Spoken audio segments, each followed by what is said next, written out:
여러분, 오늘 우리를 이 자리 가운데 불러주신 그 하나님의 은혜가 여러분 가운데 가득하기를 주님의 이름으로 축복합니다. 여러분, 우리 옆 사람과 이렇게 한번 인사를 하고 시작해 볼까요? 하나님의 자녀답게 살아갑시다. 하나님의 자녀답게 살아갑시다. 오늘 가장 큰 주제입니다. 가장 결론이기도 한 이것이죠. 하나님의 자녀답게 살아가는 우리의 삶이다라는 것이죠. 오늘 우리는 빌립보서 이 2장 12절부터 18절까지의 말씀을 통해서 하나님의 자녀로 살아가는 것이 과연 무엇인가 다시 한 번 더 이제 알게 되고 배우게 될 것입니다.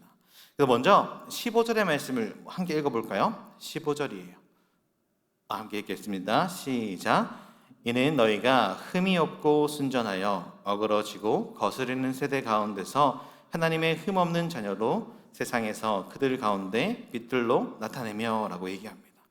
바울은 성도들에게 성도로서의 정체성 한 가지를 던져주고 있습니다. 그것이 바로 아까 고백했던 하나님의 자녀다라는 것이죠. 15절의 말씀을 잘 보면 이렇게 얘기해요. 어그러지는 세대 가운데 거스르는 세대 가운데 너희는 하나님의 무엇으로? 자녀로 살아가라 라고 얘기하는 것입니다. 사랑하는 여러분, 우리는 살아가면서 수많은 정체성으로 우리는 살게 되어 있어요. 누군가는 학생의 신분으로 그 정체성을 가지고 살아가고, 누군가는 직장인으로 또 취업을 준비함으로, 누군가는 연애와 결혼을 준비함으로, 누군가의 남편이든 아버지든 그런 수많은 정체성을 가지고 살아갑니다. 그래서 우리는 끊임없이 그 정체성을 입어서 질문하면서 나아가요. 나는 어떤 사람이 되어야 될까? 아버지로서는 어떤 사람이 되어야 되고, 남편으로서 어떤 사람이 되어야 되고, 어떤 직장인으로 살아가야 될까? 그리고 얼마나 난 세상으로 나아가야 될까라고 생각합니다. 특별히 요즘에는 SNS를 통해서 수많은 사람들의 지인들의 모습들을 너무나 쉽게 살펴볼 수 있는 인생을 살아가고 있어요.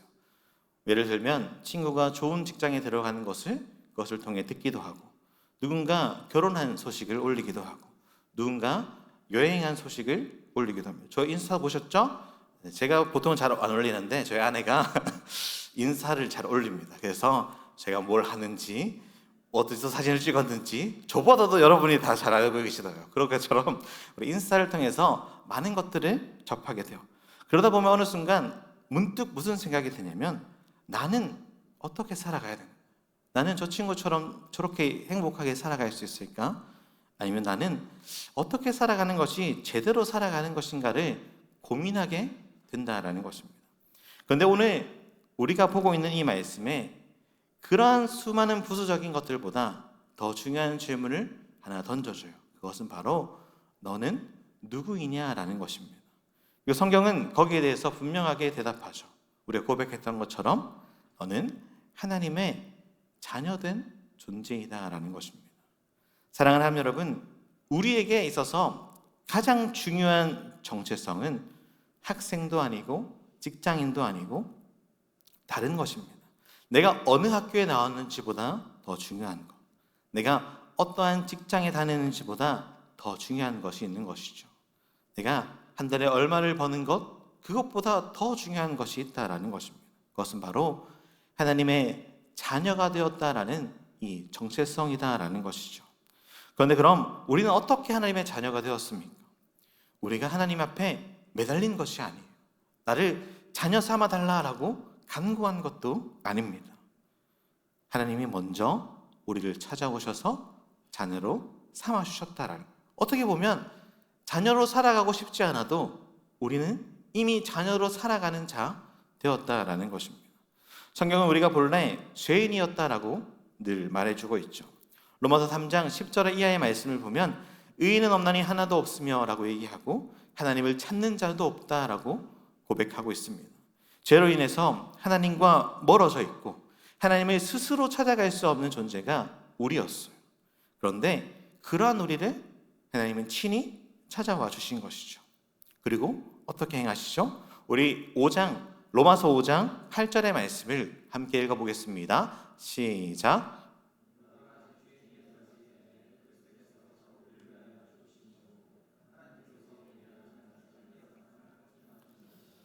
아멘. 이 구절에서 중요한 것은 무엇이냐면 우리가 괜찮은 사람이 되었을 때 찾아오신 것이 아닙니다.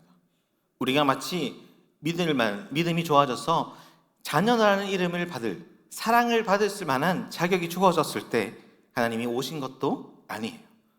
중요한 것이 뭐죠? 아직 죄인 되었을 때 하나님이 먼저 사랑해 주셨어요. 그리고 그리스도를 보내주시고 그 모든 죄를 해결해 주셨죠. 그리고 나는 더 나아가는 것입니다. 요한복음 1장 12절에 그 예수 그리스도를 믿으면 어떻게 된다라고 얘기하죠? 함께 읽어볼까요? 시작. 영접하는 자, 곧 그 이름을 믿는 자들에게는 하나님의 자녀가 되는 권세를 주셨으니 라고 얘기합니다. 생각해보면 하나님은 그저 우리가 불쌍해서 죄를 해결해 주는 것도 우리에게 큰 은혜입니다. 그런데 거기서 더 나아가서 관계를 완전히 새롭게 바꾸시는 거예요. 하나님의 자녀로 더 친밀한 관계로 불러주시는 것이죠. 그렇다면 중요한 질문이 하나 남아있는 것입니다. 그럼 이렇게 은혜로서 우리의 어떠한 노력이나 우리의 힘이 아닌 하나님이 주신 선물로서 자녀가 된 우리는 이 땅을 그럼 어떻게 살아가야 하는가? 믿음으로 성도로서 살아가는 삶이 무엇인가 우리에게 성경은 가르쳐주고 있다는 것입니다. 특별히 오늘 함께 볼 이 말씀이 그것을 더 집중적으로 가르쳐줘요. 이제 본문을 통해서 세 가지를 함께 나누며 은혜를 나누고자 합니다. 첫째는 무엇이냐면 이것이 하나님의 자녀가 된 우리는 두렵고 떨림으로 구원을 이루어가는 것이에요. 우리 12절의 말씀을 함께 볼까요? 12절입니다. 시작. 그러므로 나의 사랑하는 자들아 너희가 나 있을 때뿐 아니라 더욱 지금 나 없을 때에도 항상 복종하여 두렵고 떨림으로 너희 구원을 이루라. 근데 여기서 조심해서 살펴보아야 할 단어가 하나 있어요. 그것은 무엇이냐면 너희 구원을 이루라라는 것입니다. 우리가 이 말씀을 받을 때 잘못 이해하면 어떻게 되냐면 우리 구원이 은혜로 이루어진 것이 아니구나라는 생각을 하게 됩니다. 내가 열심히 살아야지, 내가 어떠한 것을 갖춰야지 구원이 나에게 오는 것이구나 여긴다라는 것입니다. 그러나 바울은 그런 뜻으로 이것을 얘기하는 것이 아닙니다. 우리의 주어진 이 구원은 우리의 노력으로는 될 수 없는 것이에요. 온전히 100% 하나님의 은혜, 하나님의 선물로만 가능하다라는 것입니다. 그렇게 우리는 노력으로 구원을 만들어내는 사람이 아니라 이미 구원받은 예수 그리스도 그 한 분의 힘입어서 우리는 은혜로 살아가는 자라는 것을 잊지 않아야 돼요. 그렇다면 바울이 얘기하는 이 구원을 이루라라는 것은 무슨 말일까요? 그것은 다시 좀 의역해서 설명해 드리면 이미 구원을 받은 자답게 그 구원을 삶으로 나타내라라는 뜻입니다. 다시 말하면 오늘 주제로 갖고 와서 하나님의 자녀가 너희가 되었으니 하나님의 자녀답게 살아가는 삶을 살아내라라는 것이죠. 여기서 중요한 말이 하나 더 있습니다. 바울은 이렇게 또 성도들에게 얘기해요. 나 있을 때뿐 아니라 더욱 지금 나 뭐 할 때도 없을 때도. 성경 네 알겠어요. 네 좋아요. 없을 때도. 보면 이 말씀은 굉장히 중요한 말씀. 바울이 지금 함께 있지 않는단 말이에요. 그 빌립보 교회 성도들에게. 빌립보 교회 성도들이 바울과 함께 있었을 때 그들은 어쩌면 바울의 눈치를 봤을 수도 있고 그렇지 않았겠지만 바울이 있음으로 인해서 그들은 더욱 믿음으로 살아내기를 힘썼을 수도 있습니다. 그런데 더 중요한 것은 있을 때뿐만 아니라 없을 때에도 그러한 정체성을 가지고 살아가는 것이 너희의 본분이다라는 것을 알려줘요. 이 말씀은 우리 이 청년의 시대를 살아가고 있는 우리에게도 굉장히 중요한 메시지이죠. 여러분, 우리는 교회 안에서는 믿음이 좋은 사람인 것처럼 살아갈 수 있습니다. 마치 자기를 꾸미며 살아갈 수 있어요. 주일에 찬양도 하고 기도도 하고 말씀도 들어요. 근데 진짜 중요한 것은 이 주일 이후의 삶이다라는 거죠. 예배가 끝난 이후에 저 문 밖으로 나아간 이후의 삶이다라는 것이죠. 여러분, 여러분의 삶을 한번 생각해 보십시오. 월요일에 나의 모습이 어떠합니까? 아직 개강은 하지 않았지만 학교에서 나의 모습은 어떠합니까? 직장인들은 직장에서의 나의 삶의 모습이 어떠합니까? 아무도 내가 교회 다니는 사람인지 모를 때 그 앞에 나는 어떻게 행동하고 있습니다. 친구들과 있을 때는 어떠한 말을 하고 있고, 혼자 은밀한 곳에서 휴대폰을 볼 때 주로 무엇을 찾아보고 계십니까? 아무도 보지 않는 곳에서도 하나님을 의식하며 살아가고 있습니까? 바울이 말하는 것이 이런 의미라는 것입니다.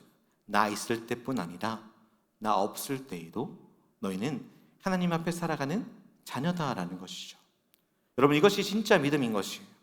사람이 보고 있기 때문에 우리는 그리스도인인 척하며 나아가는 것이 아니라 아무도 없는 그 상황에도 하나님께서 나의 주관자 되시고 나를 보시는 분이 계시기에 믿음으로 살아내는 것이에요.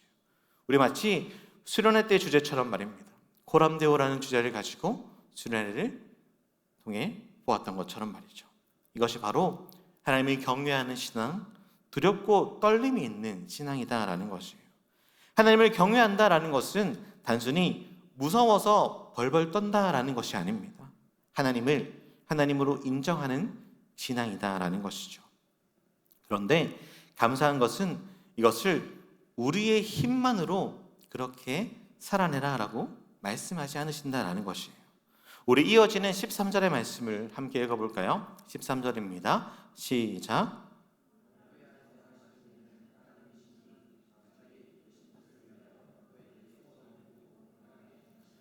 아멘. 여기서 중요한 대목이 나오죠. 누가 행하신다라고 얘기하죠? 하나님께서 친히 행하신다라고 얘기합니다.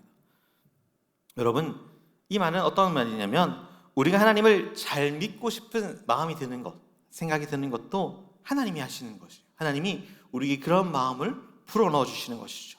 말씀을 듣고 말씀에 대해서 결단하고 이제 말씀에 순종하며 살아가야 되겠다라는 그런 결단이 있는 것도 하나님께서 우리에게 부어주시는 은혜의 선물이다라는 것입니다. 수없이 넘어지는 그 죄를 끊고 싶어 하는 그 마음도 하나님께서 주시는 것이고, 다시 예배의 자리로 나아오게 하는 것도 하나님이 하시는 것입니다. 우리 안에서 하나님께서 친히 우리의 삶을 주장하시고 일하시고 계시다라는 증거가 바로 이것인 것이죠. 그러므로 우리가 살아가는 이 신앙의 생활은 혼자 막 버티는, 이를 악물고 나아가는 신앙이 아니다라는 것이, 하나님은 말씀만 하시고 아무런 도움을 주지 않는 분이 아니시다라는 거예요. 말씀하셨으면 말씀대로 책임져 주시는 분이 하나님이십니다. 그것이 바로 우리의 생각을 변화시키시든지 상황을 변화시키시든지 우리의 모든 것을 동원해서 하나님을 더 찾도록 하나님께서 주신 그것을 따라가도록 만들어 주시는 것이죠. 이것이 바로 내 안에서 일하시는 하나님의 역사하심이다라는 것입니다. 우리는 순종하며 따라갈 뿐이죠. 사랑하는 하나님 여러분, 우리는 학교에서도 직장에서도 가정에서도 그리고 아무도 보지 않는 그 자리에서도 하나님을 경외하며 살아가야 합니다. 하나님을 위해 하나님에 매달려 살아가야 하죠.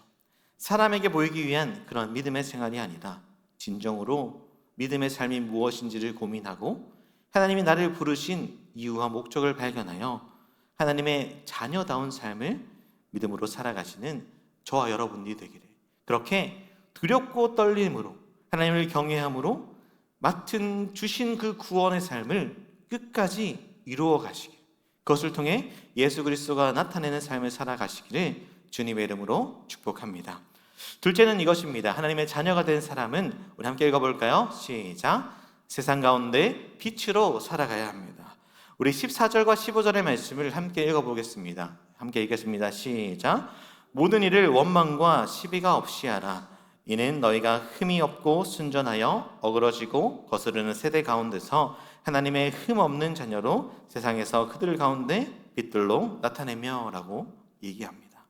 여기서 참 재미있게 바울이 편지를 쓰고 있는 것은 단순히 빛들로 살아가라 라고 얘기하면 되는데 그 전에 먼저 말하고 있는 대목이에요. 14절의 말씀인 것이죠. 무엇을 얘기하죠? 모든 일에 원망과 시비가 없이 하라라고 먼저 던지고 그 다음 빛으로 살아가는 그 삶을 이어붙이고 있다는 것입니다. 여러분, 우리는 빛으로 살아간다라고 생각하면 항상 거창한 것을 떠올려요. 무슨 말이냐면 마치 복음 들고 저 오지에 가서 선교를 해야 될 것만 같고 그것이 빛으로 살아가는 것처럼 보이고 누군가 하지 않는 그 일을 내가 감당해야 될 것 같고 엄청난 봉사나 헌신을 해야지 마치 빛으로 살아가는 것처럼 여길 때가 많다라는 것입니다. 물론 그러한 모습도 빛으로 살아가는 모습들의 한 부분이겠죠. 근데 바울은 그것에 앞서서 더 현실적인 이야기를 성도들에게 가르쳐주고 있는 것이에요. 바로 원망하지 말라라는 것입니다. 여러분, 이것을 생각보다 어려운 것이에요. 원망. 직장에서 내 마음에 대로 일이 풀리지 않을 때 우리는 쉽게 원망합니다. 학교에서 어떠한 사람 때문에 스트레스도 받고, 교회에서 내가 원하는 그런 모습들이 되지 않을 때, 공동체에서 누군가 나의 마음을 힘들게 할 때 우리는 원망과 불평을 스스로 하게 되죠. 우리는 너무 쉽게 원망과 불평을 하는 우리의 모습입니다. 그리고 다른 사람을 그렇게 똑같이 판단하죠. 바울이 빛의 자녀로 살아가라라는 이 거창한 슬로건 같은 그 앞에 먼저 원망과 시비가 없이 하라라고 붙인 것은 그 모든 일을 하기 전에 자신을 보라라는 것입니다. 우리의 모습을 살펴보다라는 것이죠. 여러분, 세상의 사람들은 무엇을 통해서 그리스도를 알게 될까요? 그 그리스도를 보게 되는 통로, 가장 가까운 것이 바로 여러분이다라는 것이에요. 한 사람 한 사람이라는 것이죠. 직장에서, 학교에서, 믿지 않는 공동체에서 우리의 모든 일상을 통해 그들은 그리스도를 만나게 되는 것이에요. 내가 무슨 말을 하는지, 사람을 어떻게 대하는지, 힘든 일이 생겼을 때 어떻게 반응하는지, 손해를 볼 때는 어떠한 선택을 하는지를 보면서 믿는 사람은 다르구나라는 것을 보게 되는 것입니다. 그래서 바울은 그들에게 있어서 빛의 자녀로 살아가는 너희들, 먼저 원망과 시비가 없는 삶을 살아가야 한다라는 것을 얘기합니다. 그러고 나선 그들 가운데 빛들로 나타내라 라고 얘기하는 것이죠. 빛은 어두운 것에서 가장 잘 보이는 것이에요. 세상이 정직하지 않을수록 우리는 정직함으로 나아가는 것이 우리의 빛된 삶이죠. 세상이 자기의 이익만 추구하며 살아갈 때에 우리는 남을 생각하는 이타적인 마음을 가지고 살아가는 것입니다. 모두가 뒤에서 욕을 할 때에도 우리는 그 입을 닫는 것이 어쩌면 빛에 살아가는 모습이죠. 모두가 적당히 타협하며 세상과 동조해서 살아갈 때 우리는 믿음으로 그것을 끊어버릴 수 있는 것이 바로 우리들이다라는 것입니다. 모두가 자기만 생각할 때 우리는 그리스도의 사랑을 전해주는 것이 어쩌면 빛으로 살아가는 모습의 일부분이다라는 것이죠. 그래서 예수님께서도 마태복음 5장 16절의 말씀에 이렇게 말씀하십니다. 우리 함께 읽어볼까요?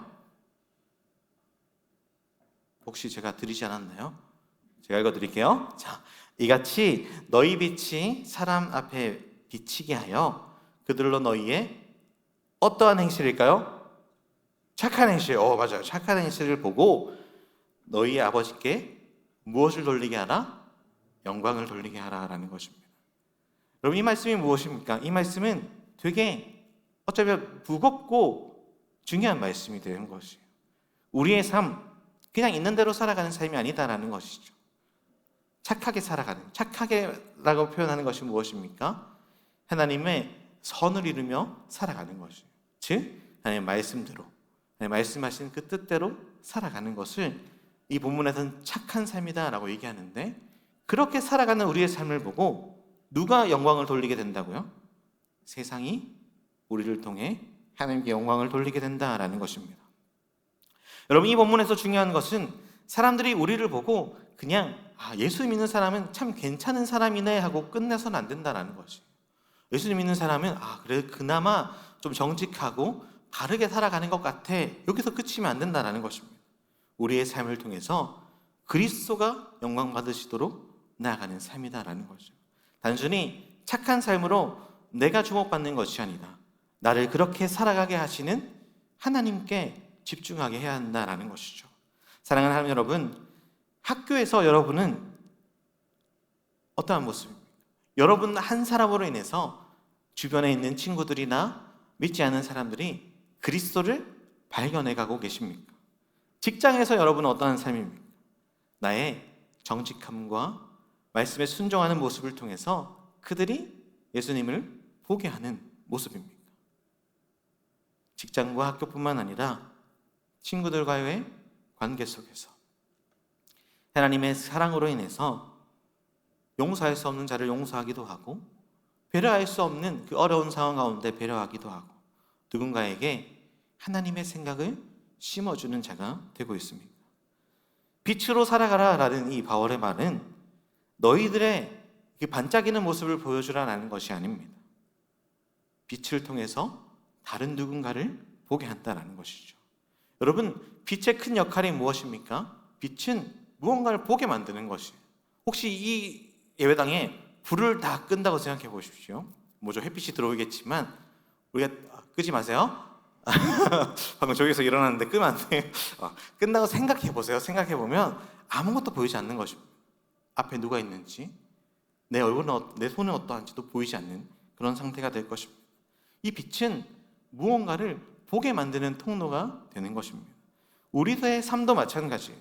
우리의 삶을 통해서 나의 어떠함이 드러나는 것이 아니라, 나의 착한 그 성심이 드러나는 것이 아니라 예수 그리스도를 나타내는 자가 되어야 한다는 것이에요. 어그러지고 이 거스르는 세대 가운데 더욱 세상은 날이 가면 갈수록 어두워지는 그 상황 가운데 우리는 빛을 나타내고 그 빛을 통해서 예수 그리스도의 뜻을 보여주는 자가 되어져야 한다는 것입니다. 그것이 바로 바울이 얘기하고 있는 이러한 세대 가운데 하나님의 자녀가 된 너희가 살아가야 할 빛의 모습이다라는 것이죠. 그렇기에 이 빛의 모습을 기억하시고 그렇게 믿음으로 한 걸음 한 걸음 예수 그리스도만 나타내는 저와 여러분들이 되기를 주님의 이름으로 축복합니다. 마지막 세 번째는 이것입니다. 함께 읽어볼까요? 시작. 생명의 말씀을. 사랑하는 여러분, 그렇다면 중요한 질문이 하나 남아있어요. 그것은 뭐냐면 세상 속에서 그럼 어떻게 하면 하나님의 자녀답게 살아갈 수 있는가 하는 것이에요.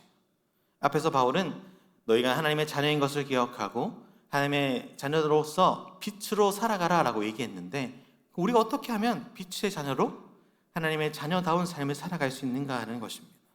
우리 16절의 말씀을 함께 읽어볼까요? 시작. 생명의 말씀을 밝혀 나의 다름질이 헛되지 아니하고 수고도 헛되지 아니하므로 그리스도의 날에 내가 자랑할 것이 있게 하려 함이라 라고 얘기합니다. 바울은 한 가지를 얘기해요. 무엇이냐면 생명의 말씀을 밝히라 라고 얘기합니다. 여기서 생명의 말씀을 밝히다 라는 것은 생명의 말씀을 굳게 붙들어라 라는 의미입니다. 동시에 내가 개인적인 신앙으로 붙들 뿐만 아니라 말씀을 드러내는, 밝히는 삶을 살아야 한다라고 얘기하는 것입니다. 여러분, 이 두 가지는 떨어뜨려 놓을 수 없는 것이에요. 말씀을 붙드는 사람은 자연스럽게 삶에서 말씀의 열매를 맺게 되어 있습니다. 그런데 우리가 가장 어려운 것이 무엇입니까? 우리는 말씀뿐만 아니라 수많은 소리들이 우리 주변에 많다라는 것이에요. 말씀을 따르지 못하게 하는, 말씀을 듣게 하지 못하게 하는 수많은 요소들이 있다라는 것이죠. 유튜브도 어떻습니까? 유튜브를 켜면 여러 가지 세상적인 이야기들이 참 넘쳐나는 세상입니다. SNS를 보면 믿지 않는 친구들의 잘됨을 우리는 부러워하기도 합니다. 세상은 성공하려면 이렇게 살아야 한다라고 가르쳐주는 시대예요. 돈이 많이 있어야 되고 좋은 직장을 가져야 되고 남들보다 뒤처지지 않으려면 너희는 기본적으로 이런 것들을 가져야 한다라고 얘기합니다. 그런 순간들, 그런 음성들을 듣다 보면 어느 순간 말씀은 저기 한 방구석에 처박혀 있는 것처럼 우리는 그렇게 살아가게 되죠. 그래서 우리는 계속 우리의 삶을 통해 물어보아야 돼요. 나는 지금 무엇을 붙들고 살아가고 있는가 하는 것입니다. 세상이 말하는 평가인가? 아니면 세상이 말하는 성공의 기준인가? 아니면 세상이 얘기해주는 나의 감정에 충실한 삶인가? 그것도 아니라면 성경에서 말하고 있는 하나님의 말씀인가 하는 것입니다. 사랑하는 여러분, 우리의 감정은 수시로 변합니다. 지금 감정이 다르고 몇 분 뒤에 감정이 또 달라지고 1시간 뒤에 더 달라지고 그런 경험을 하게 되죠. 사람들의 평가는 어떠합니까? 사람들의 평가도 다 달라져요. 스포트라이트를 받는 것처럼 내가 그 자리에 있으면 사람들은 환호하지만 그 자리에서 내려가는 순간 사람들의 평가는 변하게 되어 있습니다. 세상의 기준은 어떠합니까? 세상의 기준도 많이 달라졌어요. 제가 청년 시대 때만 해도 이 세상의 기준은 이렇게 엄격하지 않았어요.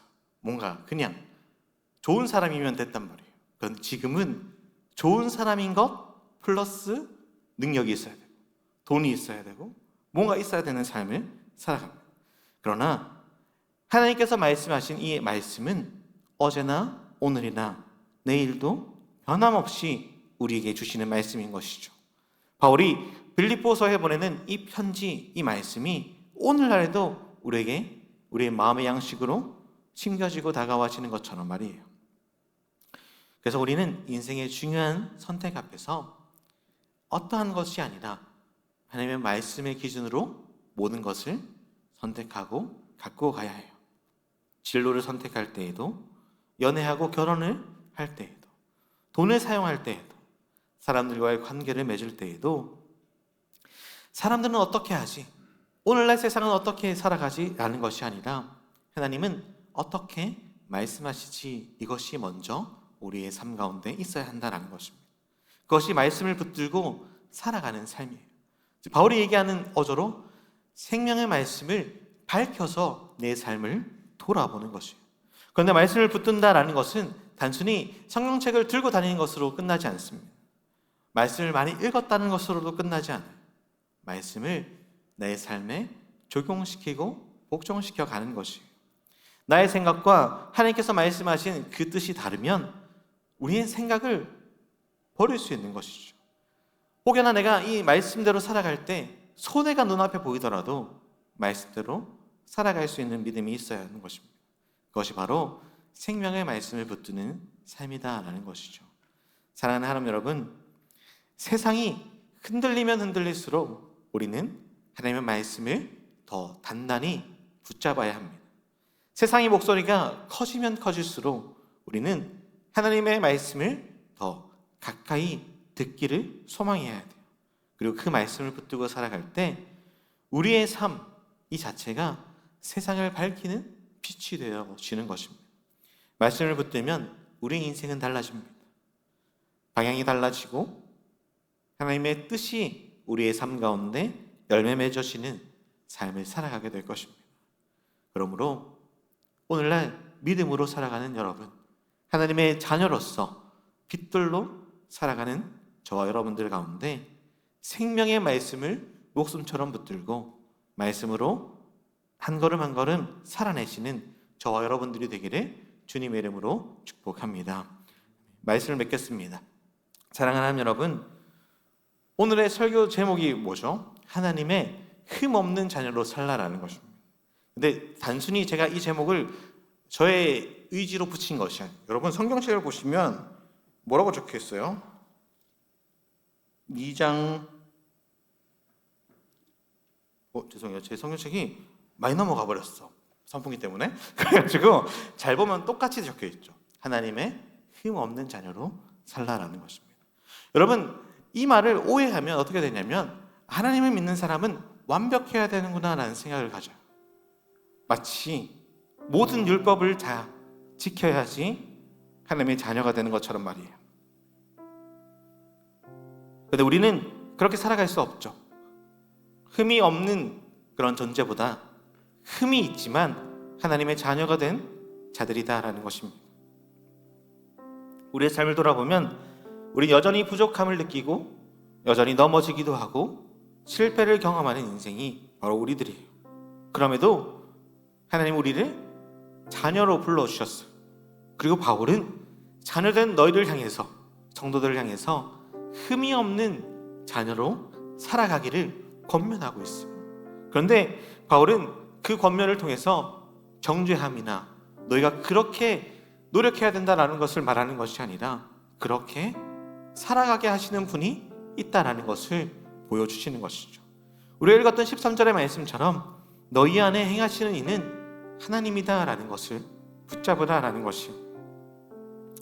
우리를 빛으로 살아가게 할 수 있는 그 유일한 분이 하나님밖에 없고 나의 힘으로 되지 않는 주님을 나타내고 말씀에 순종함으로 살아갈 수 있게 하는 그분도 하나님밖에 없다라는 것이, 그렇기에 너희가 자녀로서 부름받은 그 삶임을 안다면, 너희가 이 땅에 하나님을 믿는 자로서 나아가야 하는 그 삶을 안다면 너희의 힘이 아니라 그렇게 살아가게 하시는 하나님을 더 붙들으라라는 것이죠. 두렵고 떨림으로 하나님을 붙들기에 하나님을 인정하고 경외하며 나아가고, 하나님을 붙들기에 세상 가운데 빛으로 살아가기를 몸부림치고 말씀을 굳게 붙들고 믿음으로 살아가라라는 것입니다. 사랑하는 하나님 여러분, 이번 한 주, 오는 한 주 무엇을 하든지 한 가지만 기억하십시오. 우리는 하나님께서 은혜로 사랑으로 불러주셨던 하나님의 자녀다라는 것이에요.